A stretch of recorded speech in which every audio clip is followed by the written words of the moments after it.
Meu querido, você que está aí nos ouvindo, hein? Nós queremos compartilhar com você mais uma palavra de reflexão.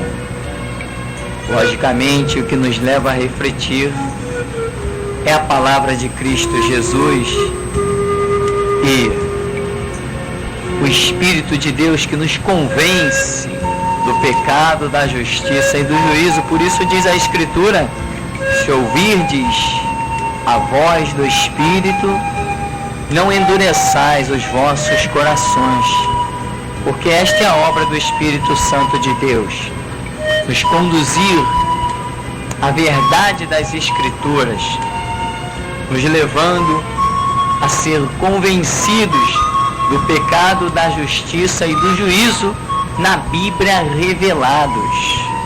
Portanto, também o Espírito Santo, ele só trabalha depois que entra a palavra do Senhor Jesus, a Bíblia, porque ele trabalha sobre esta palavra. Por isso diz lá em Gênesis que ordenava a Deus e o Espírito de Deus pairava sobre a face das águas.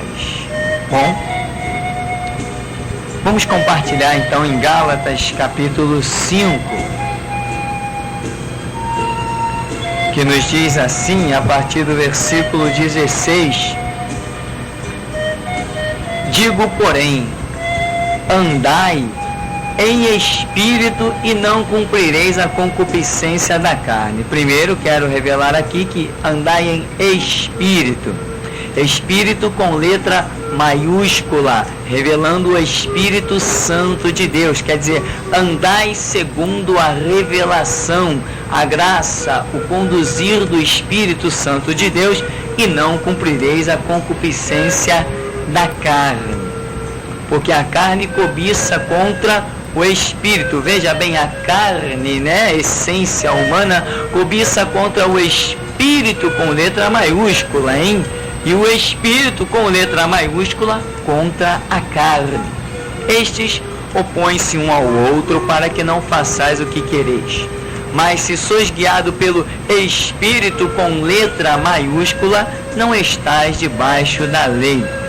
Porque as obras da carne são manifestas, as quais são prostituição, impureza, lascívia, idolatria, feitiçarias, inimizades, porfias, emulações, iras, pelejas, dissensões, heresias, invejas, homicídios, bebedices, grutonarias e coisas semelhantes a estas, acerca das quais vos declaro, como já antes vos disse, que os que cometem tais coisas não herdarão o reino de Deus. Mas o fruto do Espírito com letra maiúscula é caridade, né? Amor, gozo, paz, longanimidade, benignidade, bondade, fé, mansidão, temperança. Contra estas coisas não há lei. E os que são de Cristo crucificaram a carne com suas paixões e concupiscências. Se vivemos em espírito com letra maiúscula, andemos também em espírito com letra maiúscula. Não sejamos cobiçosos de vanglória, irritando-nos uns aos outros, invejando-nos uns aos outros. Então, aqui é uma revelação que você tem que andar segundo o Espírito Santo, segundo aquilo que ele te convence, né? Do pecado, da justiça, do juízo. Aliás, pecado contra o Espírito Santo é justamente isso: não se dar por convencido mediante a obra de convencimento do Espírito Santo, que nos leva a compreendermos, a entendermos o pecado, a justiça e o juízo, aquilo que está revelado na palavra de Deus. Bom, e você é carne. Então nós, na verdade, nos opomos àquilo que o Espírito procura nos revelar. Mas ele, com grande glória, nos convence dessas coisas, do pecado, da justiça e do juízo. Então Paulo, na sabedoria que lhe foi dada, falando desta luta nossa, não é da nossa carne contra o nosso espírito, porque isso não existe. Eu não sou dois seres habitando num só, amém? Eu corpo, alma e espírito, eu sou único, eu sou um só, eu só tenho um cérebro, só tenho uma central de decisão. E o Espírito Santo trabalha e procura me levar a entender que eu devo a me deixar vencer pela palavra, isto é, andar segundo o Espírito, com letra maiúscula, que é o Espírito Santo, que é andar no convencimento da revelação da palavra de Cristo Jesus. Mas essa história de que quem peca é a carne e não o Espírito, quem peca é a carne e não a alma, não, isto não existe, isso é fruto de um mal entendido. Eu não sou dois seres, não tenho duas essências, eu sou um único ser, uma única essência. Para você entender um pouco mais dessas coisas, você deve meditar nas Escrituras. Bom, e também seguindo, ainda nessa lista, Apocalipse 21:8 diz que quanto aos tímidos, aos incrédulos, aos abomináveis, aos homicidas, aos fornicários, aos feiticeiros, aos idólatras, a todos os mentirosos, a sua parte será no lago que arde com fogo e enxofre, o que é a segunda morte. Bom, essa lista aqui, tremenda, terrível, fala quanto aos tímidos. Outras versões mais atualizadas vai dizer quanto aos covardes. O que é o covarde, meu irmão? O covarde não é simplesmente uma pessoa temerosa, não. Temer, de repente nós podemos nos defrontar com situações em que, pela falta de conhecimento ou a falta da estrutura daquilo que nos envolve, nós possamos nos intimidar um pouquinho, nos acovardar um pouquinho, mas aqui no contexto bíblico não é isso. Não, o contexto bíblico aqui, quando a Bíblia enquadra um covarde como sendo alguém que não vai entrar no reino de Deus, é um covarde que teve a revelação de Deus, mas não a abraçou, voltou atrás. Por exemplo, quem poderia ter sido um covarde no tempo do Antigo Testamento? Nós vemos que Daniel poderia ter sido um covarde, se ele tivesse recuado e apelado ao rei para não entrar naquela cova, ou Sadraque, Mesaque e Abednego, para não entrarem naquela fornalha, tivessem abdicado da revelação da Escritura, mas não, eles foram firmes, eles não foram covardes, eles não voltaram atrás, porque os covardes são aqueles que têm uma palavra, mas voltam atrás, como por exemplo no exército de Gideão, quando tinha 32 mil compondo o exército de Gideão, e olha que tem muita gente se iludindo por aí com a igreja cheia. Veja que o exército de Gideão tinha 32 mil pessoas, mas Deus falou: Gideão, tem muita gente aí com você, olha, vira para trás e diga que os covardes podem ir embora. Quando Gideão levantou a mão, pediu atenção e disse: olha aí, os covardes podem ir para casa, ele teve a impressão de que fosse ficar sem ninguém, porque diz a Bíblia que simplesmente nesta menção de que os covardes poderiam voltar para a sua casa, 10 mil homens se foram. Ou melhor, não, desculpe, 10 mil não, 22 mil homens se foram. 22 mil dos 32 mil eram covardes. 22 mil homens covardes no meio de um exército. E hoje tem igrejas muito cheias, mas que a grande maioria esmagadora é covarde. Ficaram apenas 10 mil, e dos 10 mil, diz a Bíblia que Deus selecionou apenas 300. Em níveis percentuais, de 32 mil para 300, Deus escolheu apenas 0,93. Nenhum por cento não foi escolhido de toda aquela multidão que seguia Gideão. Aqueles foram qualificados como covardes, porque tinham a palavra de Deus, que Deus falou com Gideão, que daria o exército dos midianitas na sua mão, mas aquele povo não deu crédito à palavra de Deus e voltou atrás, temeu a guerra, né? E como diz Deuteronômio capítulo 20, versículo 1, quando saíres a peleja contra os teus inimigos e vires carros e cavalos em maior número do que tu, olha o mandamento de Deus, deles não terás temor, porque o Senhor teu Deus que te tirou da terra do Egito é contigo. Meu irmão, quando você teme, quando você tem medo, você é enquadrado como covarde, e covarde não herdará o reino de Deus. Covarde não vê a glória de Deus, covarde não vê a manifestação de Cristo, covarde não vê a glória da palavra de Deus, covarde não é isento das enfermidades, covarde não vê os seus inimigos caírem diante dos seus pés, covarde não contempla a glória da palavra que diz: 1000 cairão ao teu lado, 10.000 à tua direita, mas tu não serás atingido. Covarde não serve para nada, covarde não presta para nada, e covarde tem que ser banido do meio da congregação, porque, meu irmão, uma ovelha negra põe um rebanho a ser manchado.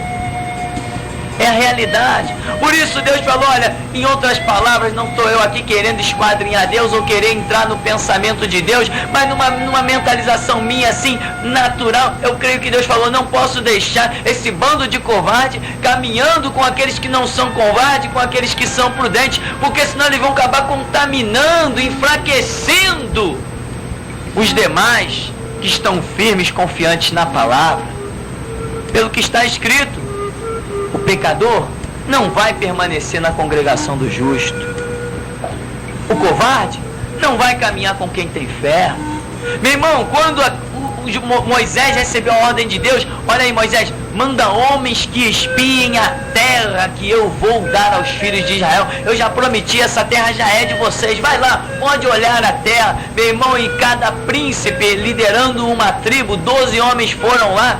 E quando retornaram, embora trouxessem o grande fruto da terra, vissem toda a glória da terra que mana leite e mel, Deus tinha dito que a terra era boa e mana leite e mel, mas os covardes chamaram Deus de mentiroso, dizendo: não, a terra não é tão boa, a terra é ruim, a terra consome os seus moradores. É por isso, meu irmão, os covardes não podem permanecer na congregação dos justos. Deus não conta com covardes, eles enfraquecem as mãos daqueles que estão caminhando. E muitas vezes o crente antigo da igreja, que é um covarde, ele é um problema seríssimo para os novos convertidos, que vem no primeiro amor, cheio de fé, cheio de unção, cheio de graça, vendo a Bíblia, contemplando, crendo, dizendo que aquilo é o poder de Deus. Mas veio os covardes e disse: não, isto é para aquele tempo. Mentira, é para agora, porque Deus é o mesmo ontem, hoje e o será eternamente. Meu irmão, não seja um covarde. E aqueles homens, 10, porque Josué e Caleb, não, Josué e Caleb mantiveram a postura da palavra. Josué e Caleb disse o seguinte: não, subamos animosamente, não interessa que essa terra tem gigante, não interessa que essa terra tem povo armado, porque o Senhor disse que nos daria. Subamos em nome do Senhor e possuamos-la por herança, porquanto o Senhor tem jurado que nos daria, e Deus não é homem para que minta, nem filho de homem para que se arrependa. E operando Deus, quem impedirá? Como voltaria Deus atrás na sua promessa? Deus é menino? Deus é criança? Ora esta. Mas esses dois foram homens de fé, não foram covardes, não foram tímidos, creram nos mandamentos, na palavra, porque o Senhor tem dito: eis que estou convosco todos os dias até a consumação dos séculos. Se Cristo está por mim, se Cristo morreu por mim, se Cristo se intitula meu amigo, de que temerei eu? Existe alguém mais poderoso do que Cristo Jesus, o Senhor? Ele é meu amigo, Ele é o meu Senhor. E diz a Bíblia: o anjo do Senhor acampa-se ao redor dos que o temem. Eu não posso ser covarde, porque se eu for covarde, eu estou pondo em dúvida a declaração bíblica que diz: 1000 cairão ao meu lado, 10.000 à minha direita, mas eu não serei atingido. E diz que os que confiam no Senhor são como um monte de Sião que não se abala. Os que confiam no Senhor renovarão as suas forças, subirão com asas de águia, correrão e não se cansarão, caminharão e não se fatigarão. Eu não posso duvidar do que a Bíblia diz, porque o dia que eu duvidar do que a Bíblia diz, eu não tenho Deus a meu favor, mas contra mim. E os covardes não herdarão o reino de Deus. Mas aqueles 10, Josué e Caleb, permaneceu firme. Subamos animosamente e possuamos-la. Tanto que foram os únicos 2 que entraram na terra prometida. Mas os demais, não, que nada, Deus vai dar nada. Que terra boa nada, essa terra consome os seus moradores, não produz nada, mesmo tendo comido do fruto. Covardes. E sabe o que aconteceu, meu irmão? Diz a Bíblia que com a declaração daqueles 10 covardes, toda a congregação de Israel, mais de cerca de 80 mil homens, sem contar as mulheres, todo aquele povo, por causa da declaração de 10 covardes, milhares, quase 100 mil homens, entre homens e mulheres, quase 100 mil, alçaram a sua voz, prantearam e choraram toda aquela noite, por causa da simples declaração de alguns 10 covardezinhos, meu irmão. É por isso que Deus tem que banir os covardes do meio da congregação, porque uma congregação que tem covarde não presta para nada. Eles venceram pelo sangue do Cordeiro, pela palavra do testemunho, e não amaram as suas vidas até a morte, por isso venceram. Tá aí os tímidos, os covardes, mas a lista é muito grande. A lista é muito grande. Incrédulos, abomináveis, homicidas, fornicários, feiticeiros não herdarão o reino de Deus. E a lista diz: os mentirosos, a sua parte será no lago que arde com fogo e enxofre, que é a segunda morte, ou seja, separação eterna de Deus, condenação. Claro, você deve ter percebido que eu pulei os idólatras. É porque eu quero falar sobre os idólatras. Porque, meu irmão, quando eu era uma criança, quando você era uma criança, quando nós éramos meninos, idolatria, nós bem sabíamos o que era uma idolatria. Hoje a idolatria está disfarçada. Aqui está dizendo, Apocalipse 21:8, que os idólatras não herdarão o reino de Deus. Só que nós sabíamos bem o que era uma idolatria, só que hoje ela está disfarçada.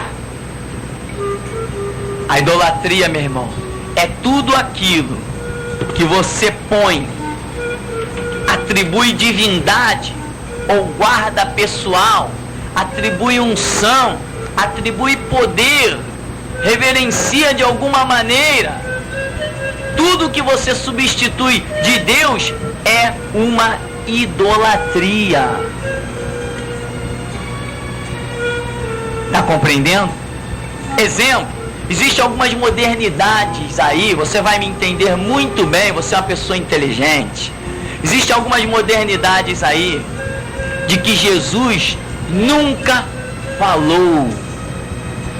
É o óleo ungido, o óleo que veio da terra tal, é a flor ungida, é a aliança ungida, é o cálice ungido, é a palmilha ungida. É um monte de coisa ungida, mas a verdadeira coisa ungida, que é a palavra de Deus que nos dá a vida, está esquecida e abandonada. Ah, se João Batista ressuscitasse, ele diria a mesma coisa: raça de víboras. Irmão, Jesus morreu por esta palavra, pela Bíblia, para nos deixar selado com seu sangue a aliança do Novo Testamento. E você está atribuindo que a tua segurança esteja em algumas pétalas de rosa, um saquinho de sal que estão mentindo para você, dizendo que veio não sei da onde. Meu irmão, presta atenção, nós somos homens ou não somos homens de Deus? Estamos aqui para falar a verdade ou para brincar de evangelho, para sermos hipócritas diante de um Deus que é fogo consumidor, que pode fazer fogo cair do céu e nos consumir? Estamos aqui para falar aquilo que Deus nos manda ou para nos calar? Será que estamos aqui pregando contra os covardes e vamos nos enquadrar como um deles? Ou tu confias na palavra com a qual Cristo venceu o diabo para que tu vença também? Ou com toda essa idolatria que você está pondo dentro da tua casa, o diabo vai se manifestar e eu quero ver você pegar em alguma coisa ungida para expulsar ele de lá? Se ele não vai se materializar e dar na tua cara, meu irmão. Agora, manda ele dar na cara de quem tem a palavra de Cristo, que quem não é covarde, que ousa confiar na palavra, como Sadraque, Mesaque e Abednego. Olha aí, rei, não necessitamos de responder sobre este negócio, porque o mandamento do nosso Deus diz que não devemos nos encurvar diante de imagem de escultura alguma, e se o nosso Deus nos quiser livrar da fornalha, ele nos livra. Se ele não quiser nos livrar, ele não nos livra, mas a tua imagem não adoraremos, ficaremos com a palavra. Meu irmão, o Senhor te abençoe e te guarde. Sobre ti, levante o seu rosto e te dê a paz.